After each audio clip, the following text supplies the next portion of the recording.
Okay, so video 2, we're now down on the desktop so we can have a closer look at things. The dimensions I mentioned earlier, 20 by 19 by 7, that amounts to about 2.6 litres. But if you ignore the bit above the zip, which isn't really convenient load space, then you're down at about 2.5 litres. So it's quite a reasonable size. It's double zipped at the top, and there's enough room so that you can get your hand fully in. There was a lot of discussion and contemplation about the location of the zip, and I did put out one with a centre zip and a centre sort of front zip on top. But what we found was that when it was wet, water would pool here, and the weakest point on any waterproofing is the zips. Even though they're AquaGuard zips, you know, they will still drip water through. So I took the decision to move that to the front, so that water is more prone to cascade off. The lower pocket is designed to fit a phone. I'm actually filming on my larger phone. This is an old Cubot, which is about 16 centimetres, but that zip, if you ignore the space for the slider, is 18.5, so it should take anything up to and including an iPhone Max. It's pretty generous. The bottom pocket is a floating pocket, so you can put your hand through there. Handy in summer if you want to just slip a sweat towel through or something like that. Be sure to clip it on. This pocket is designed for a compass or snacks, things like that. And because it floats a little, it doesn't steal space from the inside of the pack. It's one of the issues you have when you put zips in a flat arrangement like that, is as you load these, you tend to steal from the inside space. But with this, it's not so bad because this can move out a little bit.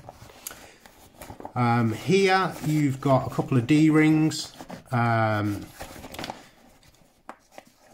They're not really designed for load bearing of any description. I mean, they are tough. Everything that's in this seam is top stitch, so I'm using Gutermann Mara 60 thread. It's extremely tough thread. So there's 2 rows going through there. Challenge sale cloths, construction information denotes that all seams should be top stitched. So that's what we did. A lot of people don't, so be careful with that, as it is a woven face fabric.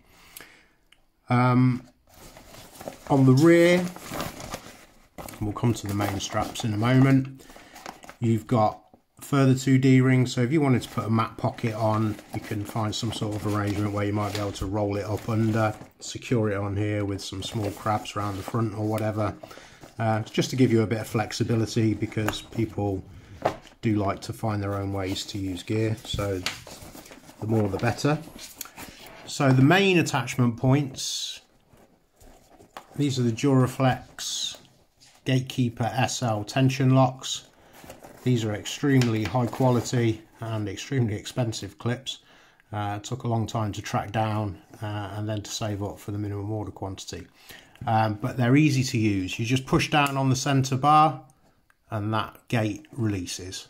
And then you can just put that on your rucksack attachments. Making himself look stupid now. There's 2.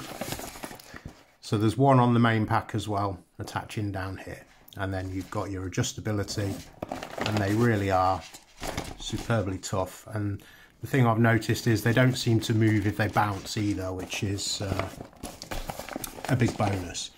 Now, most people, for general hiking, if you're not scrambling and you're on, you know, a fairly standard path, then just these on your pack. You can adjust them so you can carry it low or you can have it high. Most people don't tend to attach the bottom, but it will come with a pair of bungees so that you can just lark's head them through these and then attach on the bottom. What I would suggest is, if the bungee is too long, you can knot it. I'm using Everlasto Superflex, so it's high quality bungee and it will stretch more than 100%. Once you've got it under tension, I would honestly clip these gates off because they're quite flimsy anyway, but once it's under tension, you don't really need them. And that brings me on to, I'm sure there'll be a lot of runners out there who are looking at this, and honestly, backpacking is my gig. So I'm not a runner. I don't have any running experience. I struggle just to hike. So the guy that's been testing these for me, Run, Hike, Sleep, Repeat, he is a runner. And he's found that it behaves quite well. But I'm not selling it as a running pack, so your mileage may vary. This to me is a backpack and go to town bag and sort of an EDC type carry affair. Going back to the seam sealing, the films I'm using, I've changed. The normal industry standard is to lay tape, double-sided tape, onto DCF and then apply that to the seam.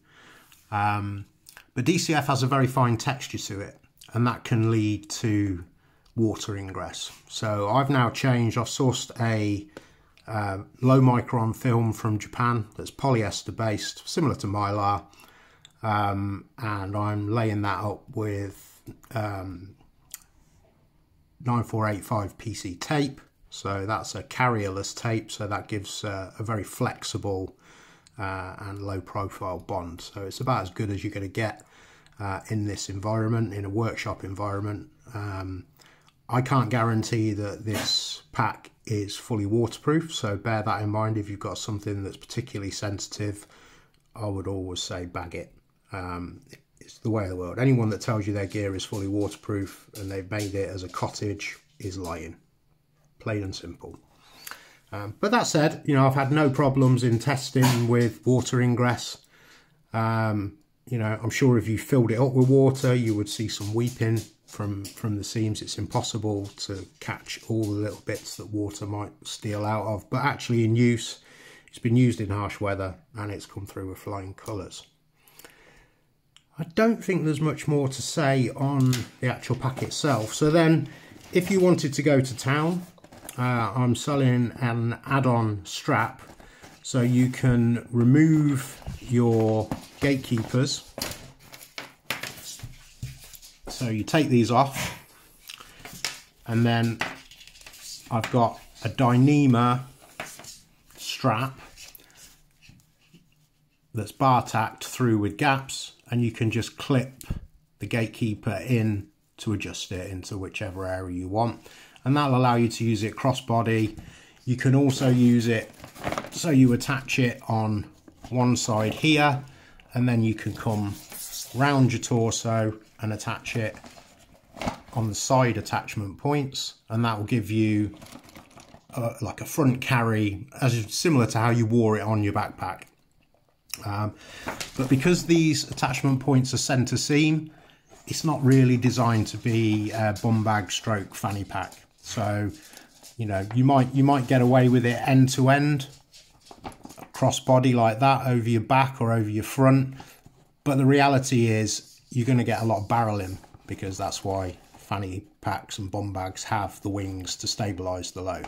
So I would say, you know, as a traditional shoulder bag, you know, so you've just got one side attached at the top each side, and you can carry that crossbody, single shoulder, whichever way you like. It works really, really well, and that's what I'm going to be using it for. So yeah, it's incredibly well made.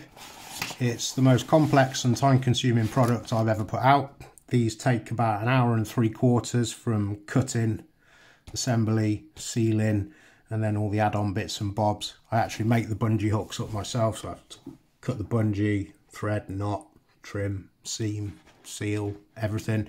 So yeah, it's a ton of work, but I think it's probably the finest product of its type on the market. And I hope you think so too. So thanks for watching, and happy trails.